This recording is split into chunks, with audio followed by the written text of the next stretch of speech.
अस्सलाम वालेकुम, welcome to our platform. ये हमने एक न्यू सेशन स्टार्ट किया है पीपीएससी पास पेपर्स से रेलिवेंट। इसमें हम पीपीएससी के लेटेस्ट पेपर्स को डिस्कस करेंगे विद एडिशनल इम्पॉर्टेंट डिटेल्स। तो ये सेशन हमारा इम्पॉर्टेंट होने वाला है जहाँ पे हम कुछ इसके फीचर्स को देखेंगे। ये सेशन हमारे लिए यूज़फुल है ऑन वेरियस ग्राउंड्स।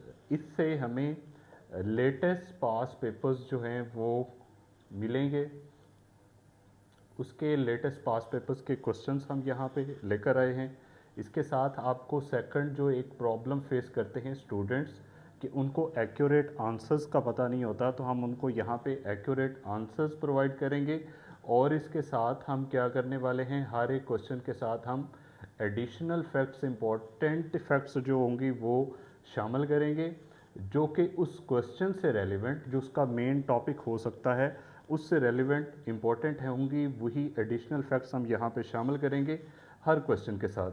और यहाँ से आपको और क्या बेनिफिट मिल सकता है वो है जी, अंडरस्टैंड कर सकते हैं आप कॉन्सेप्ट्स जो कि हर एक क्वेश्चन के पीछे इन्वॉल्व होता है। पेपर जो यहाँ पे डिस्कस किया जाएगा वो एक ऐसा एक डिस्कस होगा कि जिसमें हम हर क्वेश्चन से रेलिवेंट जो कॉन्सेप्ट्स इन्वॉल्व होते हैं उनको भी कवर करेंगे। चूँकि होता ये है कि जब हम चीज़ों को यहाँ पे डिस्कस करते हैं तो उसमें कुछ सब्जेक्ट्स होते हैं और उन सब्जेक्ट्स के कुछ कॉन्सेप्ट्स भी ऐसे होते हैं जो स्टूडेंट्स को समझने में मुश्किल होती है, तो वो यहाँ पे हम उनके लिए अंडरस्टैंडेबल बनाएंगे, कॉन्सेप्ट्स को इजी करेंगे। उसके अलावा ये जो सेशन है ये स्ट्रेंथन करेगा प्रिपरेशन के लेवल को।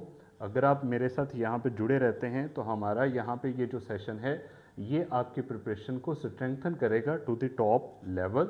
और उसके बाद है कि आपको यहाँ पे एक्सपर्ट पेपर एनालिसिस मिलेगा।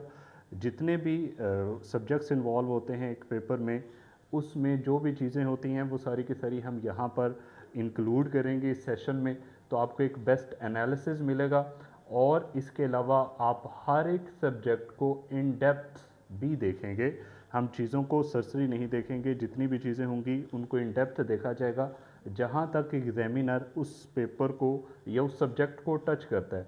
इसके अलावा हम यहाँ पे ये जो हमारी स्ट्रेटजी है, इससे ये होता है कि आपका जो नॉलेज है सिर्फ हमारे साथ जुड़ने से उसको आप रिटेन कर सकते हैं। तो स्टूडेंट्स इस प्रॉब्लम को भी फेस करते हैं कि उनको चीज़ें जो हैं वो भूल जाती हैं, तो ये सेशन उनके लिए यूज़फुल होगा।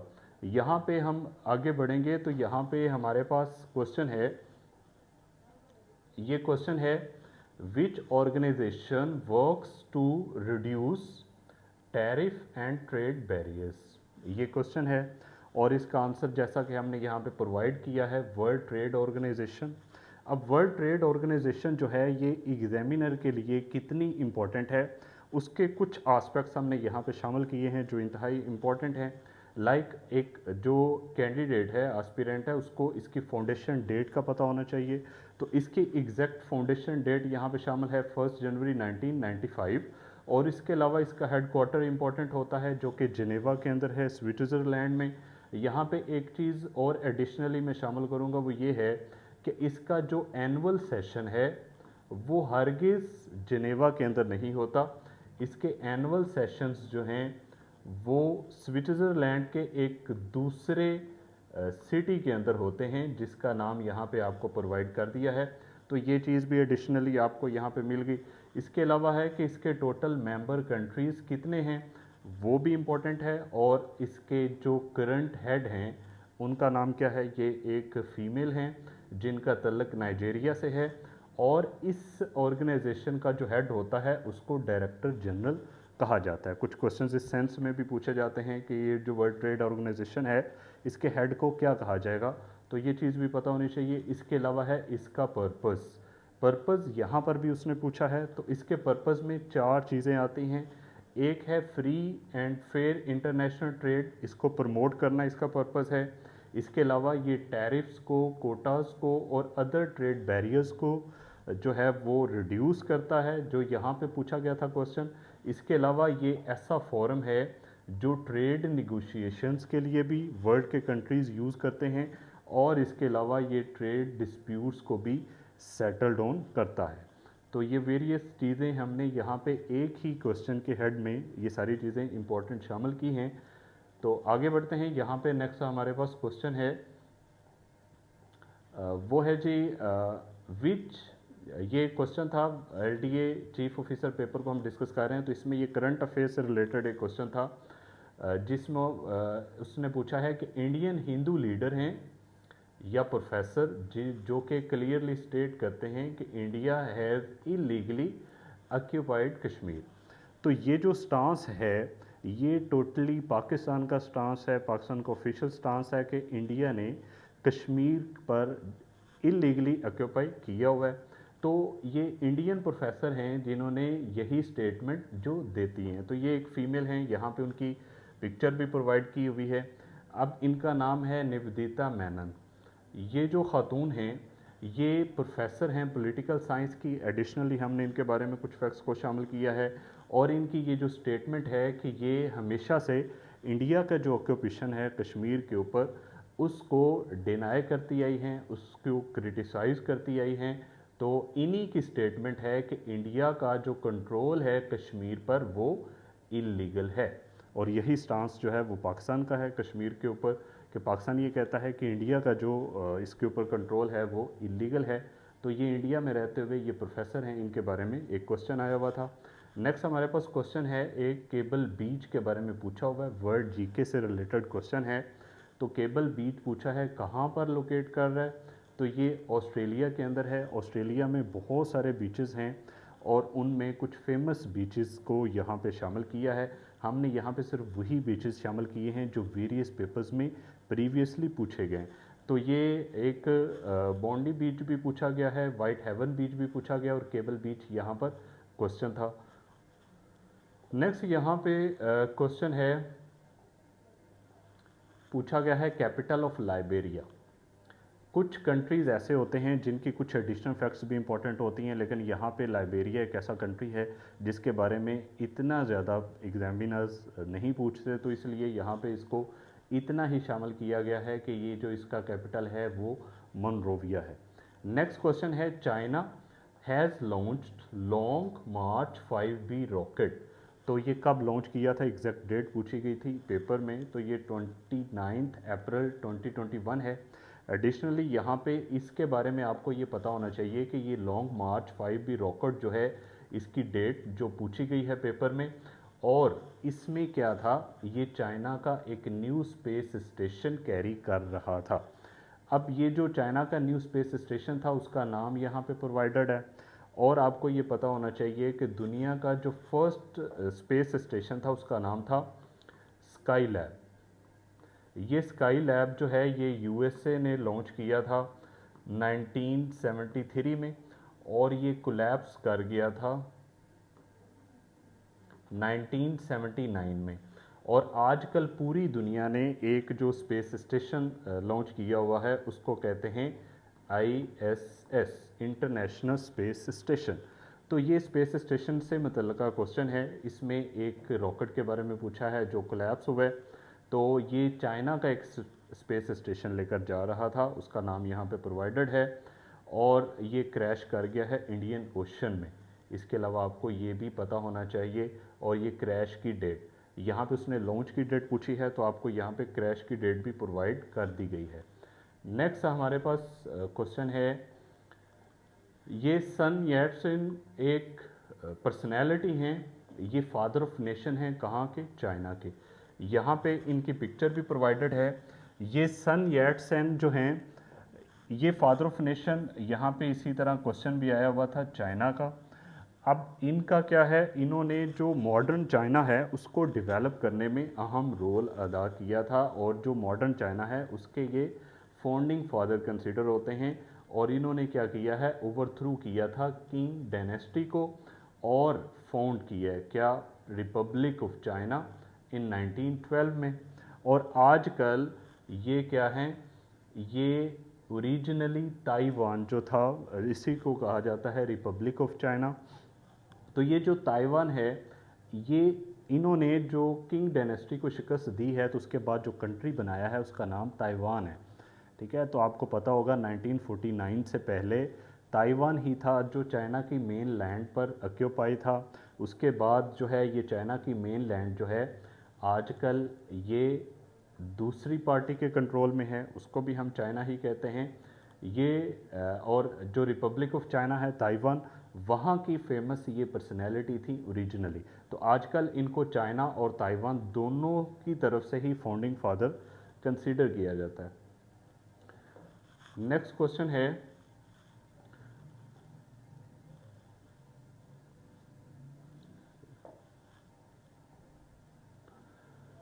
विच मेजर एथनिक ग्रुप, जो कि अफ़गानिस्तान के अंदर है, तो पश्तून सबसे बड़ा एथनिक ग्रुप है। लेकिन यहाँ पे 4 बड़े एथनिक ग्रुप्स की डिटेल प्रोवाइड की गई है जो कि अफ़गानिस्तान में पाए जाते हैं, जिसमें सबसे ज़्यादा जो है वो पश्तून्स हैं। और यहाँ पर भी क्वेश्चन में अवेलेबल जो ऑप्शन था वो भी पश्तून ही था। पश्तून सबसे ज़्यादा पाए जाते हैं 40 से 50%, और देन ताजिक्स हैं, हज़ाराज हैं और उज़्बिक्स हैं। तो ये बड़े एथनिक ग्रुप्स हैं अफ़गानिस्तान के। यहाँ पे इनकी पिक्चर भी प्रोवाइडेड है और इसमें उनकी पॉपुलेशन की जो है वो वेरियस लोकेशंस दी गई हैं। यहाँ पे एडिशनल अगर आप ऐड करना चाहें तो बहुत सी चीज़ें हैं, लाइक इसके कैपिटल को आप इंक्लूड कर सकते हैं जो कि काबुल है। वेरियस और चीज़ें इससे रिलेटेड आती हैं, लेकिन हम जैसे ही आगे बढ़ेंगे हमें और भी क्वेश्चंस अफ़गानिस्तान पर मिलेंगे तो हम वहाँ पे और एडिशनल इन्फॉर्मेशन को शामिल करेंगे जो यूज़फुल हो सकती है। नेक्स्ट क्वेश्चन है फर्स्ट एशियन गेम्स। ये फर्स्ट एशियन गेम्स चाइना के अंदर हुई थी। इनके बारे में क्वेश्चन आया हुआ है कि इनको एशियन कहा जाता है और इन्हीं को कहा जाता है एशियन ओलंपिक्स। ये एशियन ओलंपिक्स भी इन्हीं को कहा जाता है और एशियड भी कहा जाता है। ये कॉन्टिनेंटल मल्टी स्पोर्ट इवेंट है जो कि हर 4 साल बाद होता है। ये बात भी आपको पता होनी चाहिए। तो ये एशिया के एथलीट्स के लिए है। और ये फर्स्ट एशियन गेम्स जिनके बारे में यहाँ पे क्वेश्चन है, ये न्यू दिल्ली इंडिया में हुई थी 1951 में। और यहाँ पर चूँकि ईयर नहीं पूछा गया, ये सारी चीज़ें मुख्तलिफ पेपर्स में पूछी गई हैं। ये 4 ईयर्स भी, इसका नाम भी न्यू दिल्ली में 1951 में। और ये जो लेटेस्ट हुई हैं एशियन गेम्स 2023 में हुई हैं चाइना के अंदर, ये बात भी इम्पोर्टेंट रहेगी। और इसके रिज़ल्ट में चाइना ने टॉप किया है।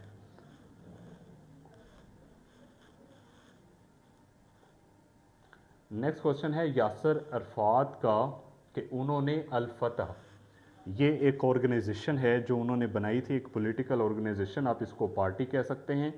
तो ये जो अल फतह है ये ओरिजिनली 1959 में बनी थी, लेकिन पेपर में ऐसा ऑप्शन अवेलेबल नहीं था। पेपर में जो ऑप्शन अवेलेबल था वो 1964 था।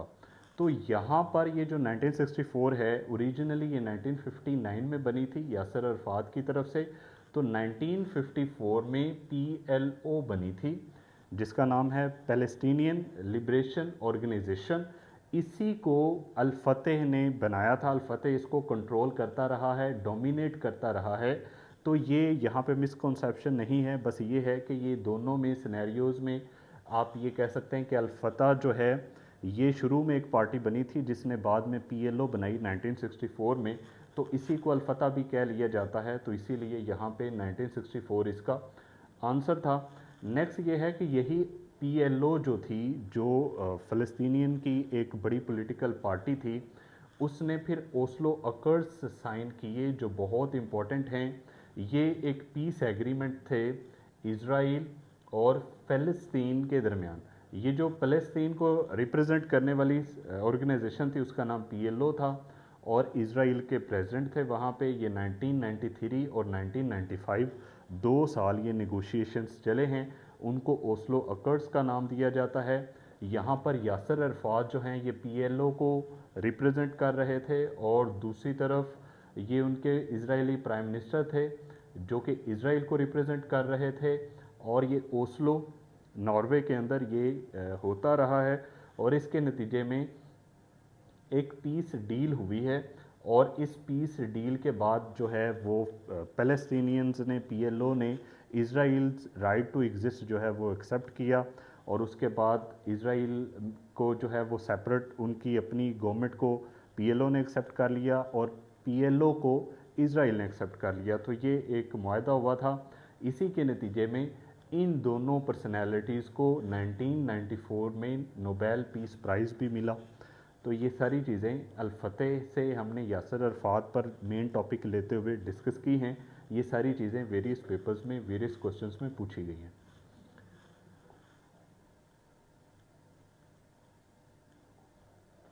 नेक्स्ट क्वेश्चन आता है जी, what is the name of Pierre hotel, जो कि न्यूयॉर्क में है। ये रोजवेल्ट होटल है। तो ये न्यूयॉर्क के इस लोकेशन पर मौजूद है जिसको पीआईए ओन करती थी, और इसको 2000 में उसने एक्वायर किया था और ये बना था 1994 में। और ये जो रोजवेल्ट है ये यूएस का प्रेसिडेंट था, उसी के नाम पर इसका नाम है, और ये यहाँ पे उसकी पिक्चर भी मौजूद है। नेक्स्ट क्वेश्चन है, इन 2018 फाटा मर्ज्ड इन केपीके। तो फाटा क्या इमर्ज जो केपीके में हुआ था, ये थ्रू 25th कॉन्स्टिट्यूशनल अमेंडमेंट हुआ है। इंतहाई इंपॉर्टेंट बात है, इसके पास होने की डेट, ये नेशनल असेंबली से पास हुआ है इस डेट को, और उस वक्त जो प्राइम मिनिस्टर थे वो शाहद खाकान अब्बासी थे। इनका नाम भी आपको पता होना चाहिए। 25th कॉन्स्टिट्यूशनल अमेंडमेंट बहुत इंपॉर्टेंट है। इसको सेनेट ने अप्रूव किया था 25 मई 2018। ये डेट भी इंपॉर्टेंट है, और सबसे ज़्यादा इंपॉर्टेंट डेट है प्रेसिडेंट ने जो इसको साइन किया था, और उनका नाम है ममनून हुसैन। उन्होंने 31 मई 2018 को इस अमेंडमेंट को पास किया था। उन्होंने फाइनल साइन किए थे, तो उसके बाद ये इन्फोर्स हो गई और उसी डेट को इफ़ेक्टिव हो गई। तो ये 25th कॉन्स्टिट्यूशन अमेंडमेंट है जिसने फाटा को केपी के अंदर इमर्ज कर दिया। यहाँ पे नेक्स्ट क्वेश्चन था, कमांडर इन चीफ थे जिन्होंने कायदे आज़म को डिनाई किया था कि वो कश्मीर इशू पर उन्होंने किसी तरह का एक्शन नहीं लिया, तो उनका नाम है डोगलस ग्रेसी। ये जो कमांडर इन चीफ थे उनके बारे में कुछ फैक्ट्स यहाँ पे हम शामिल करेंगे। एक तो ये है कि ये सेकंड CNC थे पाकिस्तान आर्मी के। तो जब कश्मीर कन्फ्लिक्ट हुआ है 1947 में, तो जिन्ना ये चाहते थे कि पाकिस्तान आर्मी के तौर पर जो कश्मीरीज हैं उनको डिफेंड करे पाकिस्तान की आर्मी इंडिया की फ़ौज के ख़िलाफ़। तो उसके नतीजे में क्या हुआ है कि ये जो बंदा था इसने इनकार किया कायद आज़म को, और इन्होंने कहा कि मैं जो हूँ वो माउंट बैटन के अंडर हूँ, मैं आपके अंडर नहीं हूँ। तो ये हिस्ट्री में एक इवेंट था। इस बंदे का नाम इम्पोर्टेंट है, इसने कोई एक्शन नहीं लिया था और रिफ्यूज़ कर दिया था। नेक्स्ट यहाँ पे एक क्वेश्चन है, first CNC of Pakistan navy के बारे में यहाँ पे क्वेश्चन है। पाकिस्तान नेवी में ये जेम्स विल्फोर्ड जेफर्ड थे जो फर्स्ट CNC हैं। ये फर्स्ट CNC हैं। आपको यहाँ पे ये बात एडिशनल प्रोवाइड की है कि फ़र्स्ट एडमिरल कौन है पाकिस्तान नेवी के, तो वो हैं एडमिरल अफजल जान। इन्होंने 1972 में इनको प्रमोट करके एडमिरल बनाया गया था। तो फर्स्ट एडमिरल के बारे में भी क्वेश्चन आता होता है, जिसमें यहाँ पे फर्स्ट CNC के बारे में क्वेश्चन है। तो दोनों चीज़ें आपको पता होनी चाहिए। नेक्स्ट यहाँ पर क्वेश्चन है, Qaide Azam proposed how many amendments in Nehru report. यहाँ पर हम प्रपोज्ड अमेंडमेंट्स जो थी उनकी बात करेंगे। नेहरू रिपोर्ट जो कि 1928 में आई थी, मार्च 1928 में, उसमें 3 अमेंडमेंट्स कायद-ए-आज़म मोहम्मद अली जिन्ना ने प्रपोज़ किए थे। उसमें एक सेपरेट इलेक्ट्रोड्स की डिमांड थी, और उसके अलावा रिलीजियस फ्रीडम और मुस्लिम मेजॉरिटी की प्रोटेक्शन जो कि प्रोविंसेस के अंदर मौजूद है। इससे होता यह है कि जो मुसलमानों की जहाँ पे जितनी भी रिप्रेजेंटेशन है वो उनको उस हिसाब से रिप्रेजेंटेशन प्रॉपर मिल सके असम्बलीज़ के अंदर, ताकि उनके राइट्स प्रोटेक्ट हो सकें। नेक्स्ट क्वेश्चन है पूना पैक्ट के बारे में। ये कब हुआ था, बल्कि किन के साथ हुआ था? तो ये अछूत या फिर अनटचेबल या दलित्स, ये वो लोग हैं जो कि जो कास्ट सिस्टम है हिंदुओं का, उसमें सबसे लो कास्ट के जो लोग होते हैं उनको दलित्स कहते थे। ये जो दलित्स हैं इनको किसी भी तरह के कोई भी राइट्स नहीं मिलते थे। तो ये सबसे पहला पैक्ट था जो कि दलित्स के साथ हुआ है। जिसमें जो बी आर अम्बेडकर थे, जिनको कहा जाता है फादर ऑफ इंडियन कॉन्स्टिट्यूशन, इन्होंने दलित को किया था रिप्रेजेंट, और दूसरी तरफ गांधी थे जिन्होंने इंडियन नेशनल कांग्रेस को रिप्रेजेंट किया था। और ये 1932 में होने वाला एक पैक्ट था जिसमें ये श्योर किया गया था कि जो दलित्स हैं और जो मिनॉरिटीज़ हैं इंडियन, उनको प्रॉपर राइट्स मिलेंगे। नेक्स्ट यहाँ पर क्वेश्चन है about longest tenure. Longest tenure जो वायसराय हैं वो कौन से हैं? ये लॉर्ड लिन्लिथगो हैं जिनका टेन्योर सबसे लॉन्गेस्ट है। 1936 से 1943 तक 7 ईयर्स तक ये वायसराय रहे हैं। इनके टेन्योर में कुछ इम्पोर्टेंट इवेंट्स थे। एक हैं प्रोविंशियल इलेक्शंस 1937 में हुए थे। इसके अलावा सेकंड वर्ल्ड वॉर और क्विट इंडिया मूवमेंट, ये 3 बड़े इवेंट्स थे जो इनके टेन्योर में हुए हैं। यहाँ पर उनके ईयर्स भी प्रोवाइड किए गए हैं, इनके बारे में क्वेश्चंस आते होते हैं। तो ये जो इलेक्शंस हुए थे उसकी थोड़ी सी वजाहत यहाँ पे शामिल की है कि ये 11 प्रोविंसेस के अंदर हुए थे, बहुत इंपॉर्टेंट बात है। और उन प्रोविंसेस के यहाँ पर नाम भी दिए हैं, और सिर्फ पंजाब और सिंध के अलावा बाकी जो 8 प्रोविंसेस थे वहाँ पर इंडियन नेशनल कांग्रेस ने हुकूमत बनाई थी, ठीक है। और यहाँ पर और ऑल इंडिया मुस्लिम लीग जो है वो किसी एक प्रोविंस में भी हुकूमत बनाने में नाकाम रही थी। नेक्स्ट यहाँ पर क्वेश्चन है which of the following is major export of Pakistan. Pakistan के एक्सपोर्ट में सबसे बड़ा हिस्सा टेक्सटाइल का है, और ये कुछ बड़ी एक्सपोर्ट्स हैं पाकिस्तान की जो यहाँ पे प्रोवाइड किए गए हैं, जिसमें सबसे ऊपर टेक्सटाइल है, देन एग्रीकल्चर प्रोडक्ट्स हैं, मिनरल्स और मेटल्स भी हैं। तो ये पहले 2-3 के नाम आपको पता होने चाहिए, और यूजुअली इंटरव्यूज़ में इस तरह के क्वेश्चंस पूछ लिए जाते हैं कि पाकिस्तान की मेजर एक्सपोर्ट्स कौन सी हैं, तो आपको 4-5 के ही नाम पता होने चाहिए। नेक्स्ट क्वेश्चन है what is the date of 5 nuclear explosions जो कि पाकिस्तान ने किए थे चागी में। न्यूक्लियर एक्सप्लोजन्स वो कब किए थे? 28 मई 1998 में। अब ये जो 5 न्यूक्लियर टेस्ट थे ये इनकी डेट और चागी हिल्स में हुए हैं बलूचिस्तान के अंदर, और इनको नाम क्या दिया जाता है? चागी 1, और इसी तरह एक चागी 2 भी थे जो कि ये 28 में है, तो वो था 30 मई।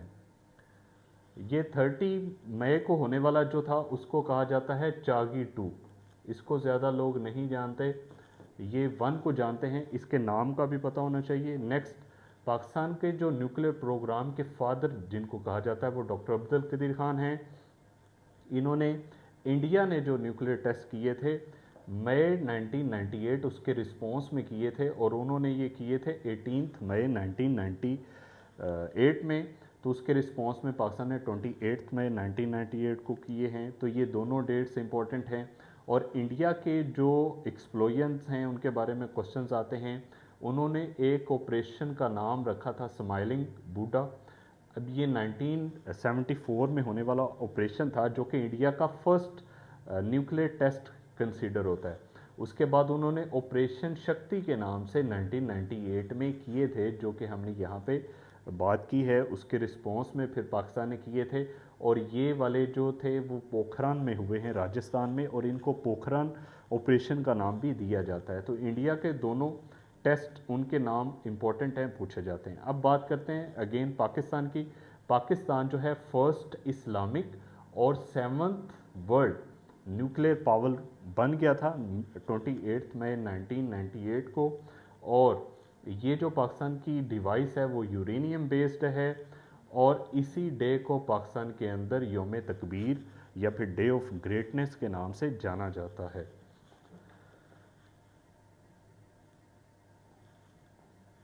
नेक्स्ट क्वेश्चन है वर्धा स्कीम। ये वर्धा स्कीम जो थी किसके मुतल्लिका है? ये एजुकेशनल पॉलिसी थी। 1937 के अंदर ये एक एजुकेशनल पॉलिसी लॉन्च की थी जो कि बेसिक एजुकेशन को डील करती है। बेसिक एजुकेशन कौन सी होती है, जो कि 7 to 14 ईयर्स ऑफ एज के बच्चों के लिए होती है, तो उसको बेसिक एजुकेशन कहते हैं। तो वर्धा स्कीम भी बेसिक एजुकेशन पर थी और ये प्रपोज की गई थी बाय महात्मा गांधी। और इसको जो इन पे पूरा काम किया था और इसको प्रॉपरली लॉन्च किया था तो वो थे जाकिर हुसैन। तो डॉक्टर जाकिर हुसैन जो कि 3rd and first Muslim president of India भी रहे हैं, वो इस कमेटी के चेयरमैन थे जिसने इस वर्धा स्कीम को बनाया और बाद में फिर इसको लॉन्च किया। नेक्स्ट एक इम्पॉर्टेंट क्वेश्चन है, कांग्रेस ने कौन सी राउंड टेबल कॉन्फ्रेंस में शिरकत नहीं की थी, डिडेंट अटेंड। तो first and third round table conferences में कांग्रेस ने शिरकत नहीं की। यहाँ पे फर्स्ट सेकंड और थर्ड राउंड टेबल कॉन्फ्रेंसेस की कुछ इम्पॉर्टेंट फैक्ट्स शामिल किए हैं। एक तो इनकी स्टार्टिंग और एंडिंग डेट्स इम्पॉर्टेंट हैं, फर्स्ट हो, सेकंड हो, थर्ड हो, इनकी एग्जैक्ट डेट्स इंपॉर्टेंट हैं, वो पता होनी चाहिए। उसके बाद इसके बारे में क्वेश्चंस आते होते हैं कि मुस्लिम लीग के या फिर मुस्लिम रिप्रेजेंटेटिव कौन थे इस राउंड टेबल कॉन्फ्रेंस में। तो फर्स्ट राउंड टेबल कॉन्फ्रेंस में मोहम्मद अली जिन्ना भी थे, सर मोहम्मद शफ़ी थे और आगा खान 3 थे। उसके बाद सेकंड राउंड टेबल कॉन्फ्रेंस में अगेन मोहम्मद अली जिन्ना, आगा खान 3 और अल्लामा इकबाल। और इसी तरह थर्ड राउंड टेबल कॉन्फ्रेंस में आगा खान, चौधरी रहमत अली और लामा मोहम्मद इकबाल। तो इसमें वेरियस क्वेश्चंस पूछे गए हैं कि कायद-ए-आज़म मोहम्मद अली जिन्ना के बारे में भी और ये जो हैं लामा मोहम्मद इकबाल के बारे में भी।